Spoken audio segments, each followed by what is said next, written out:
Tra vicoli, scale e strettoie nascosti all'interno del centro storico di Agrigento è stata attraversata la metropolitana pedonale urbana Muove AG per il progetto Agrigento 2030.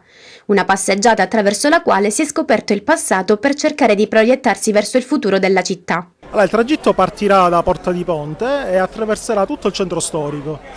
Seguiremo il percorso che abbiamo studiato, che è quello della metropolitana urbana pedonale, che è questo nuovo modo di vedere appunto il centro storico, dove poi lungo il percorso troveremo delle stazioni come una vera e propria metropolitana.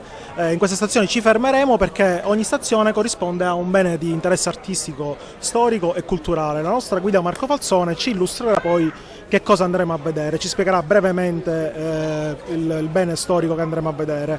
Il percorso sarà un percorso a anello, ritorneremo qui a Porta di Ponte fra un paio d'ore, 2 ore e mezza, in base alla velocità del gruppo di camminata. Ci sono tantissimi bambini, c'è tantissima gente che si è presentata oggi.